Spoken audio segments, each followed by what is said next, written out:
Let's get joined up. Today's show is brought to you by Audible, and right now you can get a free audiobook download and a 30-day free trial at audibletrial.com/joinedup. There's over 180,000 titles to choose from for your iPhone, Android, Kindle or MP3 player.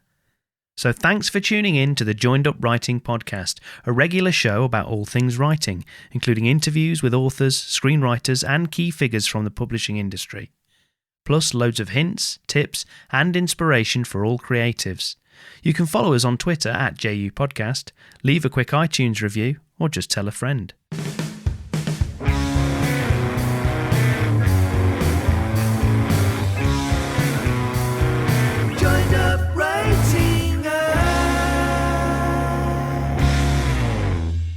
Hello and welcome to the Joined Up Writing Podcast, where a little procrastination can go a long way.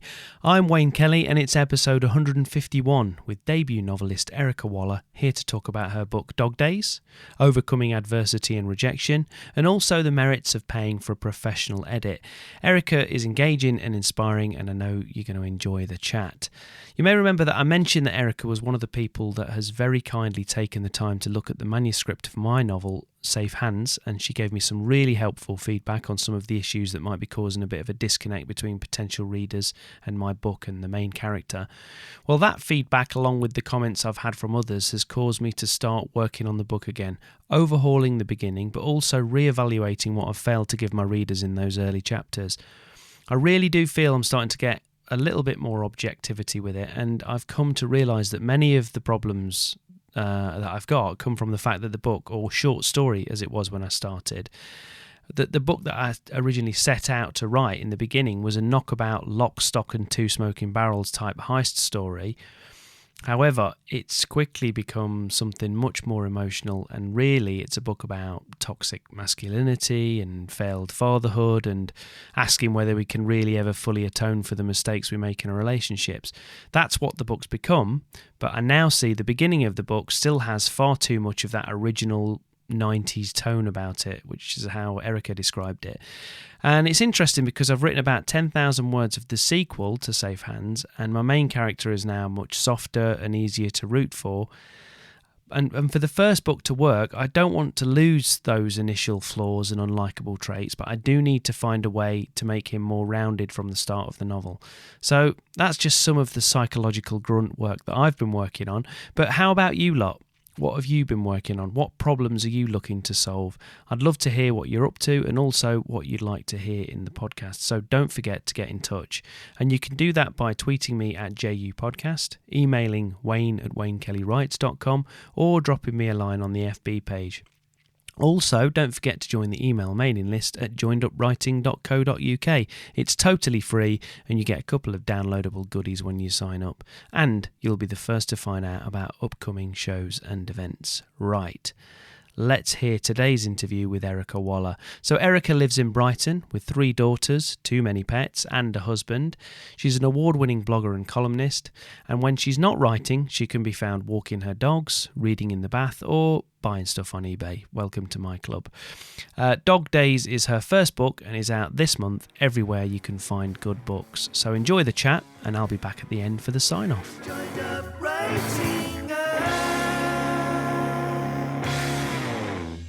Okay, Ericka, thanks a million for joining me on Joined Up Writing. I really appreciate it. So we've kind of, our little pre-broadcast chat there, we had a little bit of a chat with how things are going, but just give us a sense of how you are at the minute and tell us where you're speaking from as well. I am speaking from a place called Rottingdean, which is a tiny village next to Brighton. I'm very, very lucky because if I look out the window here, I can see the sea and I can also see the windmill where I based my book. So I'm very lucky with where I live. I live right by the seaside. I'm very, very lucky. And lockdown here is quiet because we live in a very, very quiet village. So nothing happens. We now know when people take their bin out. We're living in a level I never thought that. Somebody goes out with like number 4's gone out. Where have they gone? It's Wednesday. They don't normally go out on a Wednesday. That's the entertainment. Yeah. Yeah, it is. The neighbourhood is the box set that you're watching. The neighbourhood and everything's about dinner. Life has been reduced to what we're having for dinner. Is everything. Start about 9 o'clock. What should we make for dinner? That, my life is small, but it is safe, and I'm lucky because I live with a crazy family and 1,000 animals, so I cannot complain. Oh, that's great. Well, why don't we kick it off? You mentioned animals there, so why don't we talk about? It seems like as good a segue as any to talk about your debut novel, Dog Days. Yay! Okay, would you like me to talk about my dogs or Dog Days? Tell me about the novel first. Yeah, tell us the premise and what it's all about. Okay, Dog Days as a title. Obviously, the book does have dogs in it. Dog Days was a reference. It was a reference to Winston Churchill and his reflection of depression being like a black dog on his shoulder. Mm-hmm. So the book is actually is about 3 characters going through 3 turning points in their lives that are very difficult and unavoidable. They're mountains that you can't go through. You're going to have to climb up and come down the other side. And it's through the fact they all have dogs that their lives cross over slightly and come to their ultimate conclusions. Brilliant. The book sounds great. So kind of what sparked the initial idea? Well, I suppose there's 2 sides to that. One is the topics that I felt compelled to write about was one thing, some from personal experiences that I've had. And then when I've been out walking my dogs over the years, I've always found it really interesting that I will walk up to anybody who has a dog in a dark alley or on a windswept beacon and think they've got a dog, therefore this is a nice person that isn't going to kill me, even though, they could have borrowed a dog or they could still be a murderer. But I'm not. Oh, you've got a dog and you're holding a bag of dog poo, so you're a super decent person. And you feel this kind of kinship. So I kind of liked the idea that a group of strangers cross over their lives every day with another group of strangers, but go home to really different environments. But for that kind of half an hour, once or twice a day, they have something in common. And then I kind of started exploring, loneliness and depression and anxiety and OCD. So, and through that, personal experiences and things that have happened to friends of mine helped build the 3 main characters, which is George and Dan and Lizzie, and the things that they are hiding that they're not dealing with. Yeah. So it's clear from what you've said there, I mean, and some of the other things you mentioned, with it, there's loss and there's grief that's wrapped up in there, and you mentioned that some of it's kind of based on your own experiences. Did writing the book help you to process some of that yourself? Do you think writing can be therapeutic? Tell me about that. I think yeah, absolutely. I think it was really cathartic. I don't think I realised what I was doing. I'm not a very aware writer or particularly good at plotting or planning. Mm-hmm. I had some really exceptional experiences of sudden grief. I've had 2 instances or 3 instances in my life. I feel like the Grim Reaper when I talk about these things. I feel like nobody's going to want to buy the book because I'm some kind of cursed Black Widow. But I lost... so George, the main character, has very suddenly lost his wife, Ellen. I very suddenly lost a very dear friend called Morris. He was in the Shurham air disaster. He was the chauffeur driver. So he was that car, that picture. That was a very, very good friend of mine. And obviously it was very, very sudden. And I found out by the picture coming up on the news. So it was now Morris actually probably would have loved it. He didn't want to get much older than he was, and he would have loved all the fame and stuff. And I've managed to get my head around the fact that he but the sudden grief, you're thrown into grief. Sure, yeah, the sheer shock of it, yeah. Exactly. I'd spoken with him that morning. We had plans that afternoon, and then suddenly what happened. And grief is a very personal journey, and it's a very, very difficult journey. And so George is he's got a lot of Morris's mannerisms, although George is a particularly unpleasant person, so I don't want to... You're not saying he's completely based on Morris, but the premise, the setup, yeah. Yeah, and I think I didn't realise at the time, but I was writing through my process of grief and anger and acceptance and those kind of things. And obviously having dogs myself, it was the going out every day and walking your dogs, regardless of how you feel, was part of my healing process. So the two things kind of went hand in hand. This idea of grief and a dog, to me, they're synonymous. They're one thing. I can't imagine doing one without the help of another. Sure. Well, it's obvious, as you say, that dogs are really important to you. So, why exactly do you think that is? What is it that you love about dogs? Tell us about your dog or dogs. So I've had dogs my whole life. When I was young, I grew up with my aunt. I lived with her. We had a big white Labrador called Sandy, who was just the best friend a 5-year-old, 6-year-old kid could have. And he had a pink nose and brown eyes, and he loved me.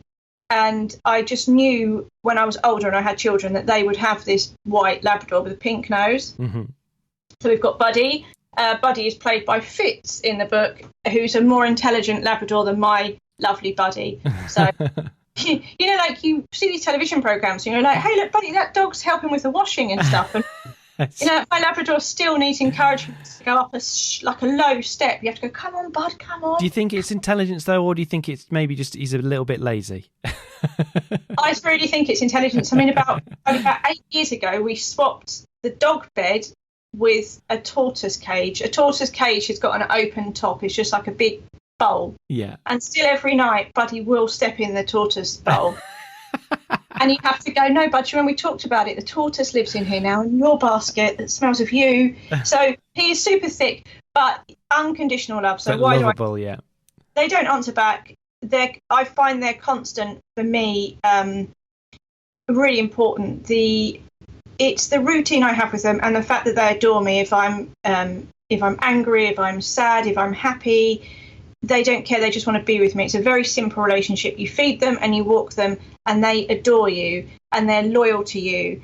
And I just think it's a really special relationship. And, I've got 3 daughters who are going into those kind of years where one day your friend doesn't want to be friend with you and sure. They don't speak with me about it anymore. But I know if they go home and grab the dogs that they need something from that. Sometimes you need a relationship that isn't vocal. And I just think dogs are incredibly knowing when it comes to what humans need, whereas us humans should be a lot more like dogs, not in every sense, like some of the more basic functions are obviously not desirable, but dogs really live in the moment. Yeah. And I think that's one of the biggest themes in the book is that dogs just think, well, there's no point worrying about that. So they don't, whereas we will worry about things we can't control. We will think over the past when there's nothing we can do about, whereas you don't really ever see a dog contemplating something that's just happened. No, absolutely. Well, yeah. Well, I think probably the burning question for everyone listening to this will be, have you read any of the book to the dogs? And if so, what was the verdict?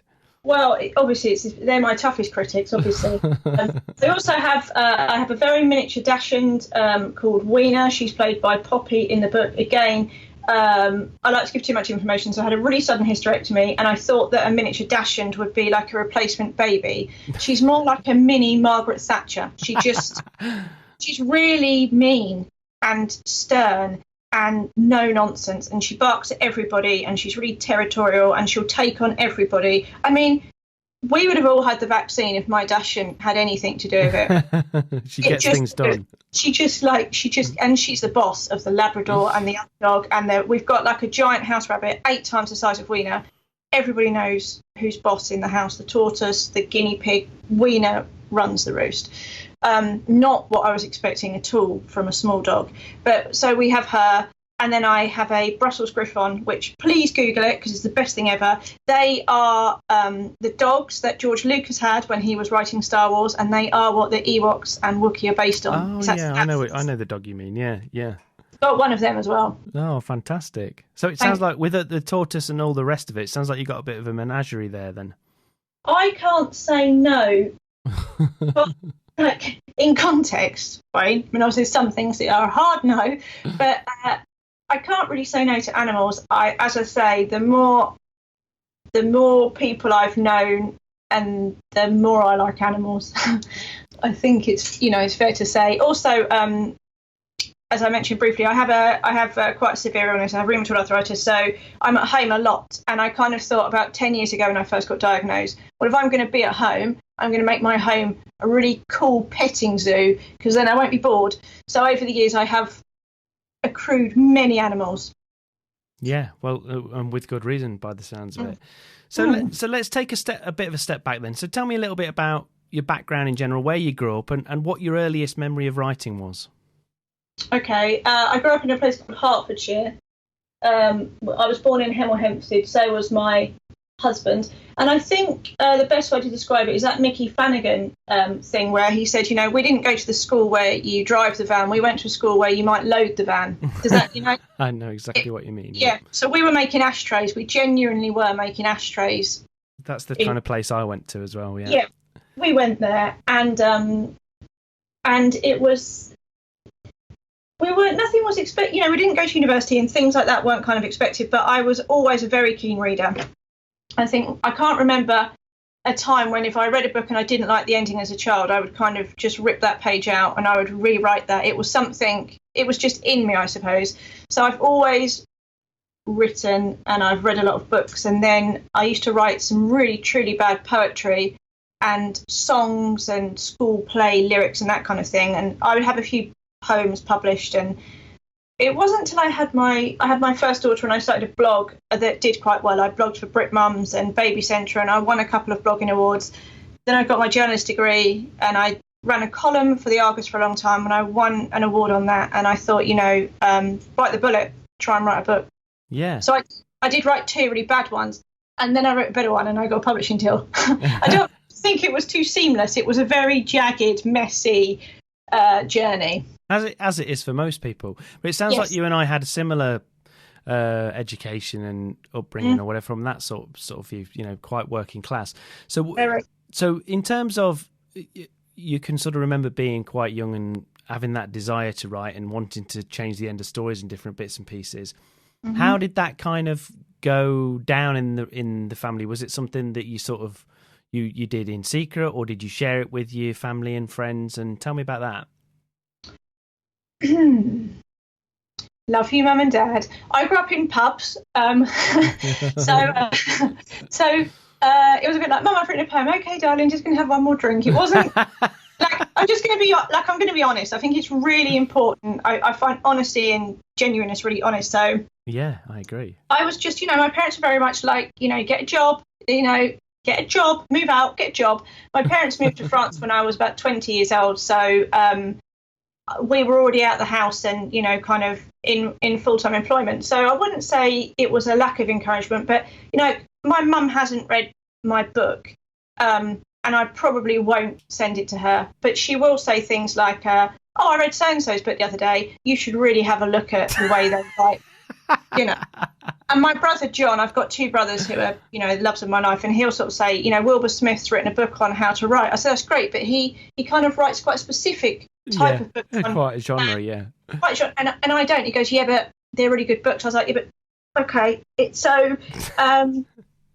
I know what you're saying. So basically what you're saying, and I can, again, something I can totally relate to, it's more to do with the fact that it's not something that they can easily relate to. It's not that they, like you say, they probably read other stuff and they've got, but in terms of like how it works and how these things happen, they haven't, it's not something they can relate to specifically.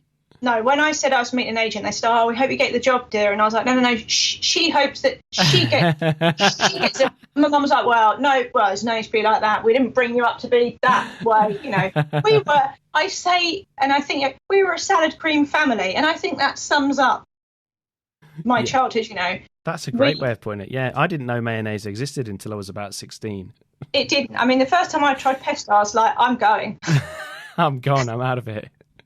What's this witchcraft? Yeah. So no, we just had a very, I come from a very humble background, and so this whole thing for me is still pinching myself. Is this real? Am I going to wake up and somebody go, ha ha ha, I didn't really think you were going to get a book deal, did you?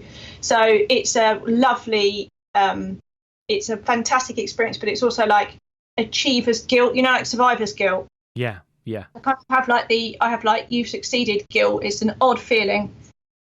I totally understand what you're saying. So you kind of mentioned, you kind of brushed over it very quickly, and you described it as, like it is for most people. It's a lot more of a kind of jagged path to publication, all the rest of it. So you mentioned, so Dog Days wasn't the first novel that you wrote.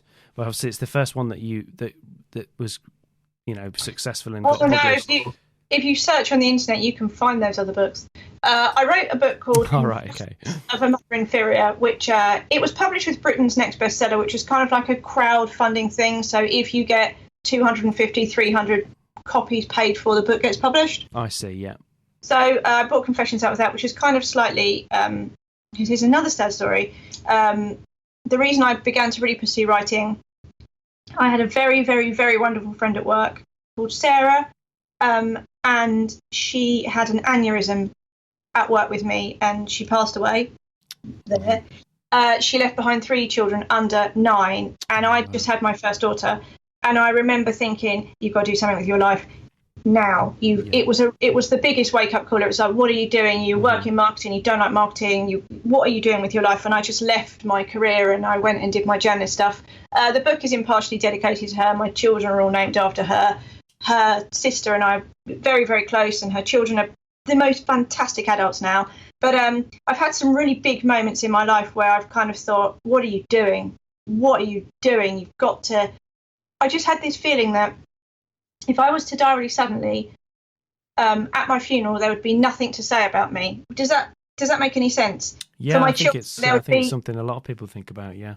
Yeah, so there would be like, oh, and your mum was very good at tidying. And it was a massive thing to me. So, and in the inside of Dog Days, it says to my daughters, if I can do this, you can do anything. And I really wanted to kind of prove to them, it doesn't matter where you come from or what's happened to you. You have to believe that anything can happen in life. You have to get up every day and believe it. So, and she's a very, very big influence on the book, and she's in the dedication. So when I say grief, I really, I've had a lot of instances of losing people, which is very, very sad. But I tried to turn it into a relatable story as best I could for other people. Yeah, so that might help other people. That's the idea behind it. Might do. Yeah. So you talk about obviously you had that happen, and often with those kind of things where death just suddenly, appears seemingly out of nowhere, it can, as you say, kind of shake you up and make you think, right, I need to sort myself out. Yep. I know it sounds like an obvious thing to say or to think necessarily, but why did you think a journalism course would be the thing to do? What made you think that would be the path to what you wanted to do? I think I toyed with wanting to do journalism before, but I didn't think I was intelligent enough. It was I really had I failed my driving test 10 times. Ha ha ha! All the jokes. No, I'm not going to give you any. It took me 3. Let's all lol, because and I think the facts that I went back showed tenacity. But anyway, exactly. I had 2 older brothers who had 1 lesson with dad and passed, and they thought this was hilarious. Me failing my driving test was the best thing that's ever happened to them. And somehow, when you've got 2 older brothers, and I thought I was stupid because I couldn't pass my test. I know this sounds really defensive and it's completely off topic, but I've got really small feet, and when I get nervous, my feet shake and they would fall off the clutch, and I just fell apart in the tests. And when I finally had the test that passed, I remember I was so nervous that the man said, "Oh, my name's Nigel. What would you like me to call you?" And I said, "Nigel." and then I said, "Oh, my dad's called Nigel," and you could tell he was just thinking, "Oh, I just Yeah. But anyway, I wasn't very confident. I related things like I also failed my cycling proficiency. I'm not going to lie. I'm going to be honest about this. So I thought I was really stupid. So I was too scared to take the entrance exam because I thought I wouldn't pass to be on the journalist course. But then I thought, you've got to do this. And from there, I think my confidence grew. And you can see that in, my blog and my columns. And then as the books grew, confidence was holding me back very, very much so. So everything was a bit, it was a bit like my Labrador, you've got to coax me up the stairs a little bit. But then I kind of got there. So I also wrote a young adult novel called Supernova. As a child, this won't surprise you, I had severe anxiety. Mm-hmm. And I wanted to write a cool, relevant book about what it was like to have anxiety. So I wrote a story based in the 90s, which is when I grew up, about a teenager with anxiety amongst the kind of Brit pop culture. Mm-hmm. So, and as I say, they're still kind of for sale, but I'm not ashamed of them or embarrassed about them or anything. But they didn't get the lovely and, amazing phone call in the agent that Dog Days got. But I don't want to dismiss them, because I know there's some people like, hey, Ericka, I bought that book of yours. So the whole thing with it is, anyway, I mean, people have different, I mean, quite a common thing that I get when I speak to people on here, there's a couple of different things. Sometimes it is literally that people learn to write by writing the first 3, 4, 5, or however many novels it is that they do, and a lot of the time they don't even finish them. They've got like 4 nearly finished novels or whatever. Finished. Those kind of things. But or the other thing is that they've written them, and for whatever reason, because we all know what it's like with publishing anyway. There's so much luck and timing and everything involved. Regardless of, even if you've got the talent and all the rest of it, you still need to, have written something that's right for now, and you find the right person that reads it and all the rest of it. So it sounds like you're kind of in the you're in that with those books that you've written there. It's the latter there. It's the case of you just waiting to find the right. I think it was also a fear of. As a writer, I grew up listening to, a lot of Bob Dylan and a lot of Dubliners and Pogues, and I'm a very big poetry head, and I think I was scared to write. People say write the way that scares you, and I was scared to write. I kind of relied on kind of quite funny writing, which I've always kind of done, and I do hope Dog Days, aside from everything I've said about it, is a really funny, uplifting book. But I kind of felt comfortable writing funny stuff, and it was when I wanted to write the more kind of visceral, kind of taking myself seriously, I think I was scared to, and you can see that. So with Dog Days, I was very fortunate. I got accepted onto the Faber writing course in London. I couldn't find it for the first 5 weeks because I was a stay-at-home mum. So I went on the Faber course, which is right next to the British Library, but I didn't know what that was either because I'd not been there. Sure. So I very nearly missed all the weeks of my course just wandering around Bloomsbury, looking really, really lost. But I was very lucky. I got on the course. I had an amazing teacher. I had an amazing class. And I met a really amazing lady on there called Helen, who's also got a book deal with the same publisher, which is super exciting for us because we sat on the course together going, that's great. Why are we here? What are we doing? We're dreaming. So it was when it did happen, it was a really magical, wonderful experience. Yeah, it's fantastic. So when you're, let's say when you started the first novel, let's say that when you were writing that and you sat down the first time and you thought, I'm actually going to try to write a book. Who's the first person that you let into that world in terms of who and when do you sort of let somebody have a look at what you've written or some of what you've written? Are you kind of quite precious about that, or have you got somebody like a specific person that you share things with or that gives you some feedback, or do you just keep it all yourself until it's ready to go out? My husband's he's pretty amazing. He can just remember things. He's got one of those, like he knows every capital city, and he's a real sports fan, and he's super, super bright. So he's always been my researcher, and also he's the coolest person I know. So he's a bit of a sense check for me. So he reads my work, and he'll be very good at kind of saying, oh, well, if it was that year, then so-and-so would have played, Yeah. So I share things with him, although he doesn't really read books. He reads Wikipedia and random. He's one of those people that goes in a black hole. He goes, I'm just going to Google this recipe, and then off he goes, yeah. Did you know bowls was developed in blah, blah, blah. So I share with him. And then over the last kind of maybe couple of years, I've got a very, very amazing friend called Fleur, who is as big a reader as me. We both read books all the time. And I trust her. And I know she'll give me genuine feedback. And she reads as many books as I do. So I also know that when she's reading my work, she's very involved in the industry with me. So I've got those two they're my kind of sounding boards. And then the lovely Helen, who I was on the course with, Helen Paris, Lost Property, her book's amazing. I have to say, because I'm so proud of her. She, again, I trust her implicitly. I would give her my book at more or less any stage and I wouldn't feel embarrassed. But you learn. There's no point giving it to your friends, especially if they don't read books, because all you end up doing is either thinking they've read it and they hate it and they're too polite to say, or the truth is they haven't read it because they don't really read books and you've emailed them like a 500-page document. It's a ridiculous thing. So I think having a couple of trusted people to read as you're going along is fantastic, but not sending it out to too many people, no. And So do you when you did the Faber course, the Faber Mm-hmm. and Faber course, do you remember, was there kind of a moment where something clicked for you on there? Or were there certain things, do you remember certain things in particular that kind of stood out for you that you kind of thought, oh wow, I hadn't, or things that you learnt or that you kind of, really stick with you from that course? Or was it just the overall sense of what you did? No, it was so as I say, when we went, it was Faber and Faber, which is super lovely in Bloomsbury, and I arrived really sweaty because I was lost and super nervous, and everybody else was like, they'd been a war correspondent, they owned their own theatre company, and when you kind of do the rounds, I had nothing. I was a stay-at-home mum with an illness, and I was just like, oh, I've got nothing. I've got no higher education. I'm not a director of anything. So I felt really, I hadn't read classics because I didn't go to uni. I didn't study the classics. So a lot of the books they were talking about, I'd not read them. I have now. I did. I went away and I read them. I felt very on the back foot. I kind of thought, why am I here? What am I doing? And in the first draft of Dog Days, the dogs actually spoke. Right, yeah.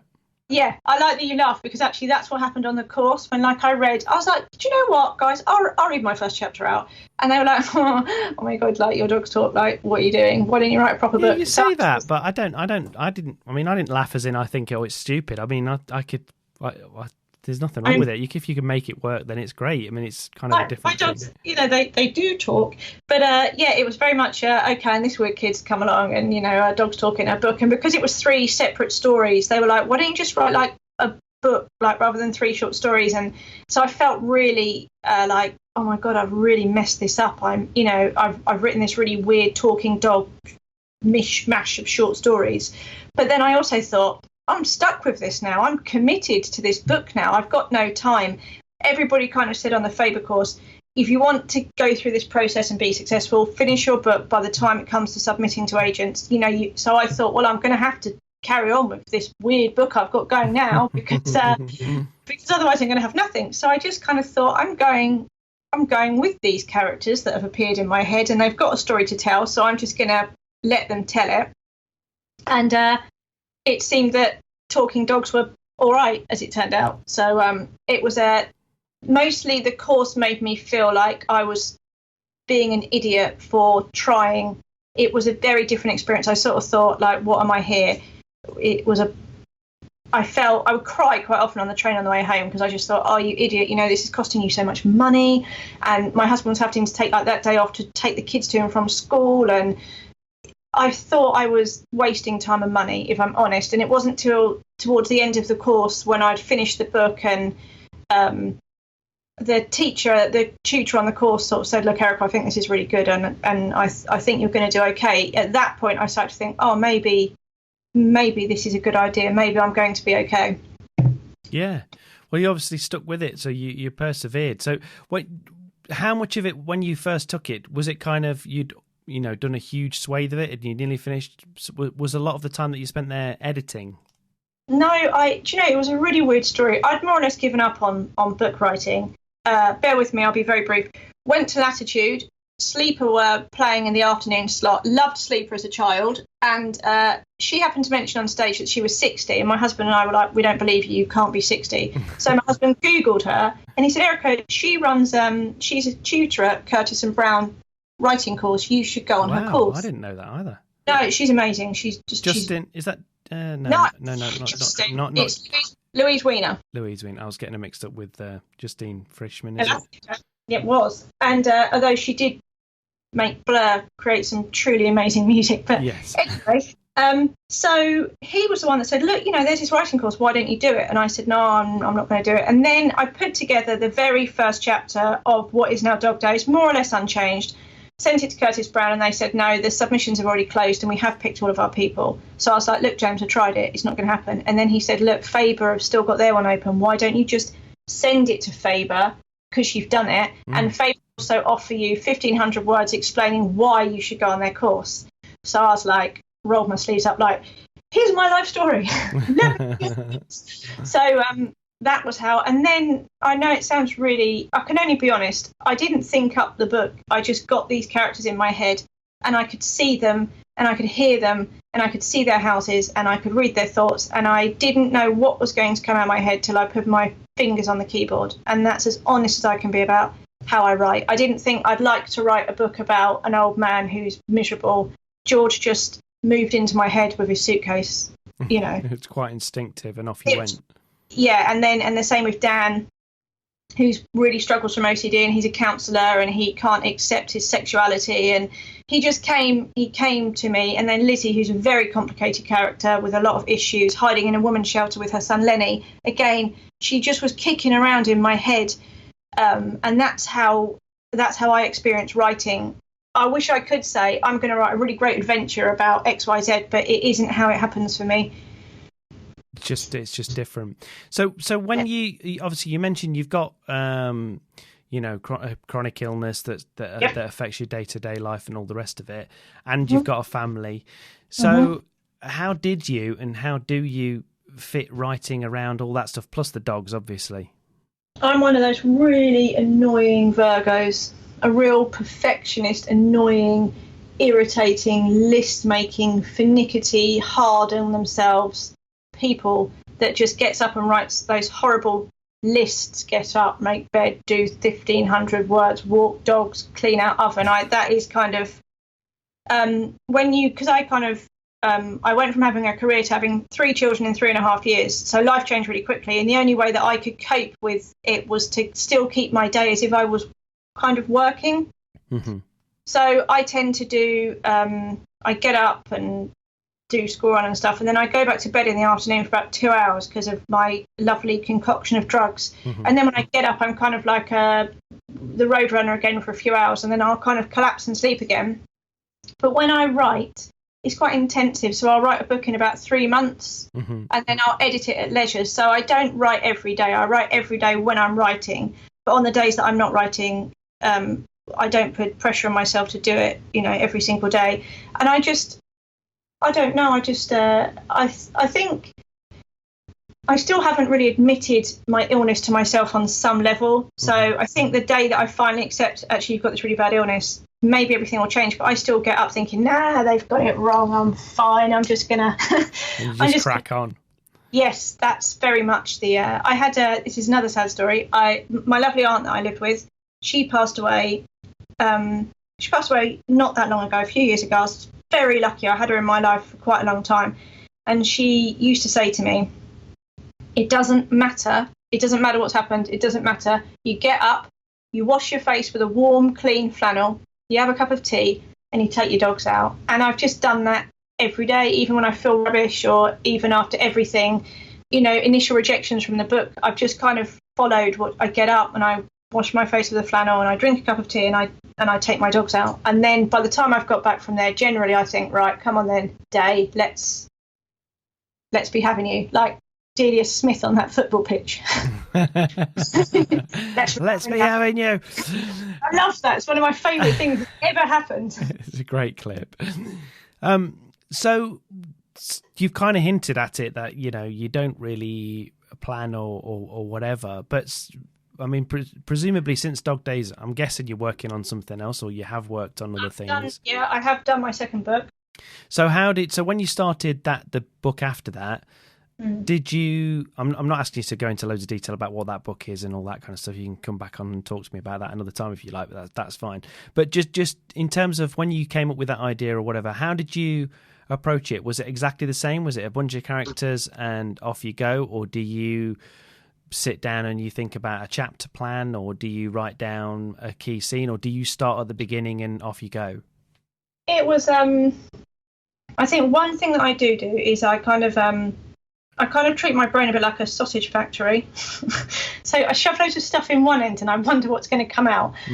So before I wrote Dog Days, I was listening to a lot of The National, who are one of my absolute favourite bands, and I'd read books like A Little Life and An American Marriage and a few books, and they were very influential on Dog Days and on what was coming out. And then before I wrote my second book called Dolly, which I hope will be called Dolly, it's actually being read by my editor at the minute, and I'm super nervous that I'm a one-hit wonder like Chesney Hawkes. I'm sure you're not. But you cut all this bit out, make it a one-book deal. And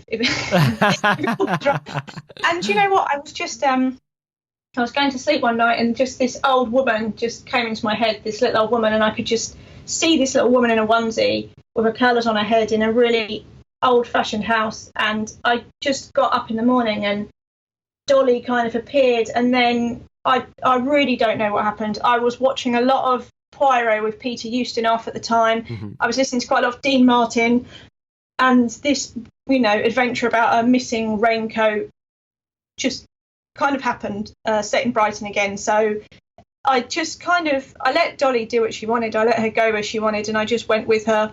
I just followed her along on her journey till I felt that she'd reached a point where we could leave her. That's the only way I can. It sounds really pretentious. I really don't mean it to, but I just want to be really honest. For anybody here who's writing, who doesn't plan or anything, I just want to say, like, oh, it's okay, And Anne Tyler, who's probably the best writer in existence, when everybody says plot to her, she just kind of laughs and goes, oh, what is a plot anyway? And I really, really love that about her. It sounds to me as well, it's a case of you probably don't want to, from the sounds of it, you don't really want to analyse it too much. It's just something that this is the way you do it and it works. Yeah, and I think writing's a really individual thing. Some people write a lot a day, some people struggle to write. And I just think in all things, when you're a mum on the score run every day, it's so easy to compare yourself to other people and feel wrong or failing, or look at social media and think, oh my God, these people are doing better than me. So I always just try really hard to be honest and genuine about things. So that's the way that I do it. But some people do research for 2 years before writing a book, and I think mega hats off to them, because I couldn't do that. I'm far too lazy. All my books will be set in the village probably, because I know where the roads are. It's just that's how things come to me. That's just how you work. So you go off down this route. You've got a character or characters come and they kind of dictate the story for you, and as you say, you just follow them until it's time to leave them or whatever. But then what is your editing process like? Do you find, do you tend to find that do you have to edit a lot? Do you find that you've kind of gone off in directions maybe you wish you hadn't gone in, or how's the editing? And do you enjoy editing? When I get into editing, I do enjoy it. When I first, I'm a rusher. I speak too quickly. I do things too quickly. I'm always covered in bruises because I'm just like hoovering like a madwoman, like a hungry hippo going, oh, let's get it down. So, and I think in writing, I think I've written a sentence and it's actually about 3 words and I've just forgotten ands and thers and buts. So editing's painful because of the state of the first draft. But I don't change that much, really.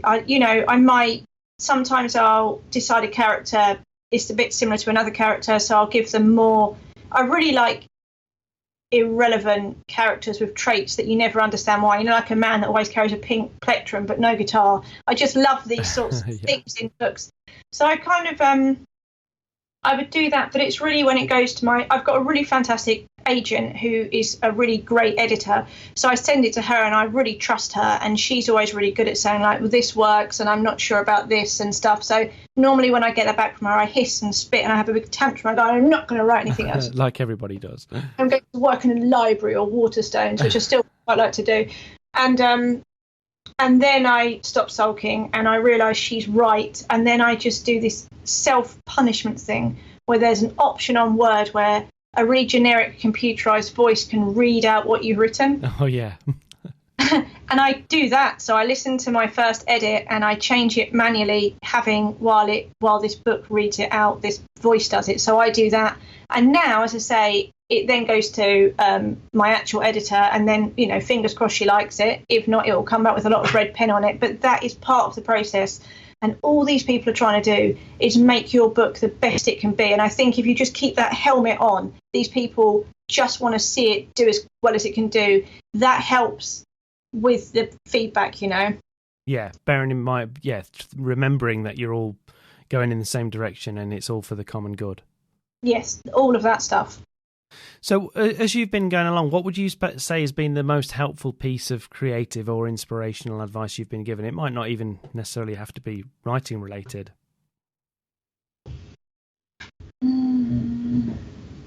I think I'm not a massive Winston Churchill fan, by the way, because I know he did terrible things, but he did say never give up, never, never, never. Mm-hmm. And I do very much believe in, I just carry on. You just try again. And never delete your work. Save it as something else. Save it as this is absolutely rubbish. My mum used to try and make wine every year. And every year the label was like, crap, used for cleaning drains. But we kept the wine, So I think, you don't give up. Go and do something else. And the biggest, I think, that's had the best impact on my writing is music and books, just anything. And I don't mean really worthy books or books that are on the Man Booker Prize, although Chucky was amazing, obviously. But just read poetry, listen to music, have conversations, go to places. That's all making you a better writer, in my opinion. Basically, find as much fuel to throw onto the fire as you possibly can. Yeah, definitely that. Sorry about that. I don't know why my Siri's just decided to. I literally just said find some fuel to put on the fire, and my phone started speaking at me, telling me what the saying meant for some reason. Yeah, my children are homeschooling, so we've got a lot of "Hey Google." So, how long is a dachshund tail or something? Really random, but something it's really so. useful. Do you write? It sounds like you've done this stuff. Is this? Yeah, I do. Yeah, I do write. I haven't got a book out or anything published or anything yet. I've written a couple of things. I've written something that I'm submitting on and off at the minute. I've kind of. Which is exciting. Well, it is and it isn't. I've been submitting it on and off for a long time to not that many places, but I've already had some feedback from it, and I've kind of lost faith in it a little bit at the minute. So I've got to get my mojo back and start believing in myself a little bit more. One thing I did do, actually, which I think is fair to while you're on this, is there was a stage of this that I missed out. I did send my book to an independent editor before I found an agent. Oh, right, yeah, that's important. So I invested in Faber, and then I did send it to a company called Cornerstones. I had a really amazing editor. And again, they might say, I don't want to edit this. It's not something that we would work on. But I did, and it was an investment. We did kind of take out a loan to invest in this last chance publishing deal. And they were amazing. So I knew when I sent it to an agent, they had already gone through a professional edit. I'm not saying your work needs that, but I know exactly what you're saying. What sorts of things from that initial, obviously, because you were going, as you say, from just having written it yourself and obviously running and editing it and everything yourself, and then you send it off to an editor. I'm not asking you to give me specifics, but what sorts of things did you tend to get back after that first edit? And presumably you learnt a lot from that going forward with the rest of your writing. Yeah, that was amazing. I think because I knew for me it was my last chance alone, and I knew if I got a no then, because as I say, somebody that's always believed anything can happen, I was scared. I felt actually quite emotional saying this. I was scared to get a no and then have to give up this faith I've had my whole life that if you work hard enough, anything's possible. So to postpone the no I felt was inevitable, I thought, right, before I send it to an agent, I'm going to throw everything I've done it. I've already paid for a train to and from London once a week and I've done the course and the lunches and the laptop and everything. So I went to Cornerstones, and they will do a professional edit. So more or less as an editor would, they will go through your book and they'll give you character analysis, plot analysis, and they will tell you in the industry how it will do it. It's a very in-depth, it costs quite a lot of money, but you do get a line by line edit, and then you can do an edit, and then for a lesser fee again they'll go through that again, which I actually did. So I did the whole big thing. And I was really lucky because Victoria, who was my editor, she met me for a coffee because she happens to live in Brighton, and she said, look, I reckon I know a couple of editors that would read this. I think I know a couple of agents and editors like this, and that gave me the confidence to submit. But so it's, as I say, not everybody's got the money to do that. So, and I understand it is a financial investment, but I had tried to do it on my own with no support and failed. So that was the way I chose to do it. And to be fair, my friend Helen did the same process as well. So if I'm entirely honest, we did invest that. We probably didn't need it in hindsight because we both managed to kind of come up with something. But we just felt when we were going to the agents, and the other thing that the Faber course did, which was really fantastic, was it helped you do your cover letter and your synopsis, which is another thing a lot of people fall down on. Yeah. We were super lucky. We had a rock solid cover letter, a really good synopsis, because we'd been taught how to do them, and then we had this slick edit of the book to go off. Yeah, absolutely. That, as you say, they are really important things, and they're the first things that get looked at before they even look at page one, so they have to be right. Especially in this pandemic, I think, I know for a fact that my editor and my agent have found it very hard to read in the last year, because everything is so up in the air, everything's so different. And since we've been working this way remotely, suddenly there's no boundaries for when you can contact somebody or your working hours. Everything's kind of bled around the edges. So for people submitting now, even if you haven't done those things, or you have, I think wait time on submissions or feedback is really going to lag, because everybody's in a very weird place right now. So I was very, very lucky to get this book deal before the pandemic. But I do think, having what I've just said, books are more important than ever, and more and more books are going to be published. But there is, if people are listening to this and they are submitting or something, then do be aware that from somebody who's kind of got a slight insight into the industry, it's really slow and busy at the minute. So don't be disheartened if you haven't heard anything. Generally, no news really is good news in this industry. That's really good advice, and that's really positive to hear. So as we kind of move towards wrapping things up, if you were starting again tomorrow as a new writer and you could go back and do it all again, what, if anything, would you do differently, or what would you go back and tell your younger self, do you think? I think I said this to somebody the other day. I'd have to go back really, really far, actually. I mean, as I said, I was a super anxious kid. You know, we kind of touched on this. Where we came from, and when I was a kid, kids didn't have anxiety. It wasn't a thing. You know, now it's very different. But I had, you know, I have generalised anxiety disorder, which is managed. But I was a very, very anxious child. So a lot of my schooling was just me trying to stay in the chair and not run out the room screaming with a panic attack. And when you've got parents that drink, you're going to go two ways. You're either going to drink or you're going to not. And I went on the teetotal not. So I always kind of felt a little bit away from the crowd. I was that kind of weird kid that didn't drink and couldn't stand in a queue. And it was hard, you know, no pity, but it wasn't easy. And I think I would just like to say to quite a young version of me, all of this, all these panic attacks, all this anxiety, all these struggles are going to produce some really great characters for you one day. I wish I could just say to that little kid that just feels like, I don't fit in anywhere and I'm really weird. I wish I could say to her, you will find it will be worth it, these hardships that keep seeming to hit you in the face. But generally, I say to anybody, just write whatever comes in however format it comes, and you just, you know, you don't need to go and sit in a cafe, you don't need to have a really good laptop, you just write what's in your head and don't delete it. And don't delete it. That's good advice as well.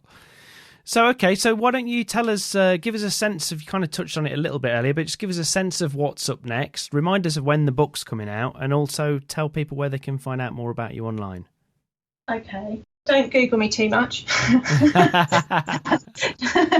Just don't do that. It comes out on the 11th of March. I'm super gutted because obviously we're going to be in lockdown, and I wanted to have this really, because I hope what you've gathered from this is that I'm not classy. So my book launch was really going to be like jelly and ice cream, pick and mix in fish and chips, maybe. Yeah, fish and chips in kind of some kind of charity shop bling fancy dress party. That was my kind of, maybe in a dog shelter. That was my next book, definitely. So 11th of March it comes out. You can pre-order it and you can get it from all good bookshops and online and stuff. And as for next, as I say, I just want to keep doing this. This is, I hope that I can carry on writing books and being part of probably the most exciting industry that I can imagine being in, actually. No, that's fantastic. And where can people find out more about you online? Are you on Twitter and Instagram and things? I am on Twitter. I'm Ericka Waller 1 on Twitter and Ericka Waller on Instagram. I did have, all my old blogs for the Argus and all my old columns and stuff, they are online. And as I say, for people that want to learn how to write a book that won't get published, by all means, go and dig up Confessions of a Mother and Father. And do feel free to tweet me with my spelling mistakes that people do still sometimes do. Well, that's kind of them. Yeah, I like that. It's a positive thing. So you can, or, if anybody's got any questions about the publishing process or support in that industry, you can tweet me. And if I can help, then I certainly will help.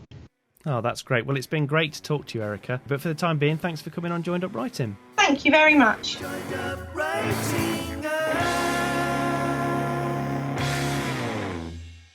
There you go. Thanks again to Ericka Waller, whose book Dog Days is available everywhere you can find good books. And I'll put all of her links in the show notes over at joinedupwriting.co.uk. That pretty much wraps it up for this week, but don't forget you can find the entire back catalogue of interviews on the website. Make sure you subscribe at Apple Podcasts, Stitcher, Spotify, Overcast, or wherever else you get your podcasts, and that goes for YouTube as well, to have the podcast downloaded automatically every time. Also remember to leave us a nice rating and review on Apple Podcasts or Spotify or wherever else you listen to it, because it does help other people to find the show and just gets it out there. So that's it for this week, but thanks for listening. I'm Wayne Kelly. Happy writing, stay safe, and I'll see you next time.